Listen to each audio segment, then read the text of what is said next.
Global Indian school Tilakwada में आप सभी का हार्दिक स्वागत है। कक्षा 11 विषय हिंदी, पद्य 7 परशुराम लक्ष्मण संवाद। उसके कवि है तुलसीदास। तुलसीदास का जन्म उत्तर प्रदेश के राजापुर गांव में हुआ था। उन्होंने हिंदी साहित्य में रामचरितमानस लिखा। रामचरितमानस में उन्होंने लोक जीवन का आदर्श प्रस्तुत किया। एक आदर्श भारतीय संस्कृति उनमें उन्होंने दिखाई है। एक पिता, आदर्श पिता कैसा होना चाहिए, आदर्श भाई कैसा होना चाहिए, आदर्श पत्नी कैसी होनी चाहिए, तो सभी भारतीय संस्कृति का आदर्श उन्होंने इस रामचरितमानस में दिखाया है। तुलसीदास ब्रज और अवधि दोनों पर समान अधिकार रखते थे। ब्रज में भी अच्छा लिखते थे और अवधि में भी अच्छा लिखते थे। रामचरितमानस मूलतः दोहा चौपाई छंद में लिखा गया है। ये जो परशुराम लक्ष्मण संवाद है वो रामचरितमानस के बाल कांड से लिया गया है। राम और लक्ष्मण ऋषि विश्वामित्र के साथ जाते हैं। उस समय बीच में जनकपुरी आती है और वहाँ पर स्वयंवर हो रहा है। सभी राजा वहाँ पर बैठे हैं और विश्वामित्र इन दोनों को लेकर वहाँ पर पहुँचते हैं और आखिर में राम धनुष तोड़ते हैं।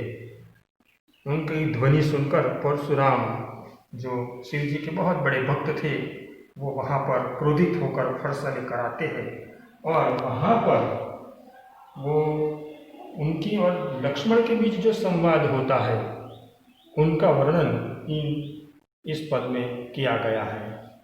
अब वो पद का जो मूल भाव है मैं यहाँ आपको स्पष्ट किए देता हूँ।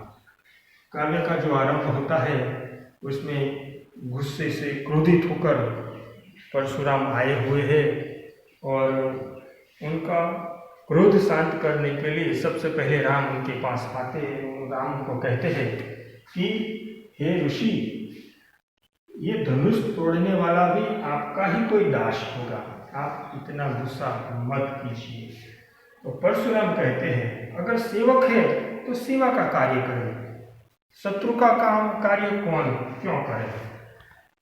जिसने भी ये धनुष तोड़ा है मेरे लिए ये मेरा सहस्त्र बाहु जो शत्रु था वैसा ही वो शत्रु है। आपके अंदर से जिसने भी ये धनुष तोड़ा है वो बाहर आए, वरना सभी राजा मारे जाएंगे। ऐसा सुनकर लक्ष्मण वहाँ बैठे थे। वो कहते हैं कि हे ऋषि, बचपन में हमने ऐसे कई सारे धनुष तोड़ दिए मगर आपने कभी हमें टोका नहीं। इस धनुष के प्रति आपको क्यों विशेष लगाव है, ऐसा लक्ष्मण कहते हैं। परशुराम जी कहते हैं कि तू बालक है, तुझे पता नहीं है, यह धनुष विख्यात है, यह धनुष शिव जी का है, ये सब जानते हैं। लक्ष्मण कहते हैं कि सब धनुष एक समान है, इस धनुष के प्रति आपको क्यों प्रीति है और पुराने धनुष को तोड़ने से क्या लाभ हानि होती है। यह धनुष तो अपने आप ही टूट गया, उसमें रघुनाथ जी का कोई दोष नहीं है, ऐसा लक्ष्मण कहते हैं। परशुराम फिर से क्रोधित होते हैं। वो कहते हैं कि तू मेरा स्वभाव नहीं जानता, मैं अत्यंत क्रोधी हूँ और मैं तुझे बालक समझकर छोड़ देता हूँ। मैं बाल ब्रह्मचारी हूँ, अत्यंत क्रोधी हूँ, मुझे क्षत्रिय कुल का नाश करने वाला माना जाता है, पहचाना जाता हूँ।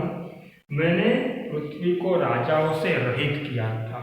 ये सब परशुराम जी लक्ष्मण को कहते हैं।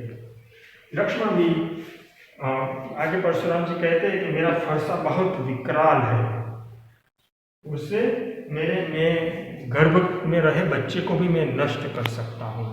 इस प्रकार परशुराम ज़्यादा कुछ अपने बारे में कहते हैं। लक्ष्मण जी ये सब सुनते हैं। वो विनम्र होकर कहते हैं कि आप बार बार कुल्हाड़ी बताते हो, फूंक मारकर पहाड़ उड़ाने की बात करते हो, उखाड़ने की बात करते हो। यहाँ कोई कुम्भड़े का छोटा कच्चा फल नहीं है जो तर्ज की उंगली को देखकर मर जाए, ऐसा लक्ष्मण जी कहते हैं। आप ऋषि हैं, इसलिए मैं आपका सम्मान करता हूँ। आपने जो जनेऊ पहनी है, यज्ञ पवित्र पहनी है, इसीलिए मैं अपने क्रोध को मैं शांत किए हुए हूँ। वो कहते हैं लक्ष्मण कि देवता, ब्राह्मण, भक्त, गाय, इन चार पर मेरे कुल के लोग प्रहार नहीं करते, वहाँ हम वीरता नहीं दिखाते, क्योंकि इनका वध करने से पाप मिलता है, अपयश होता है। इसलिए हमारे कुल में इन चार लोगों के ऊपर, चार के प्रति हम कभी शस्त्र नहीं उठाते। और मुझे तो आपके पैर पड़ना चाहिए कि मुझे तो आपके पैर पड़ना चाहिए। आगे लक्ष्मण जी कहते हैं कि परसे की ओर देखकर परशुराम जी से कहते हैं कि मैंने कुछ अनुचित कहा हो तो मुझे क्षमा कीजिए, आप मुझे क्षमा कीजिए। अब परशुराम जी और क्रोधित होते हैं। लक्ष्मण जी की इन सारी बातों को सुनकर वो और क्रोधित होते हैं। अब वो विश्वामित्र जी से कहते हैं कि हे विश्वामित्र जी, ये बालक कुबुद्धि और कुटिल है, अपने कुल का घातक है, अपना कुल का वो नाश करने वाला है।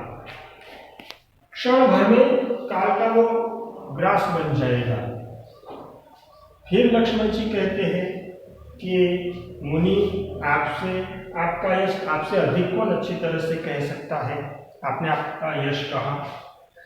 इतने पर भी अगर आपको संतोष नहीं है तो और कुछ कह डालिए, मगर आप अपना क्रोध मत रोकिए।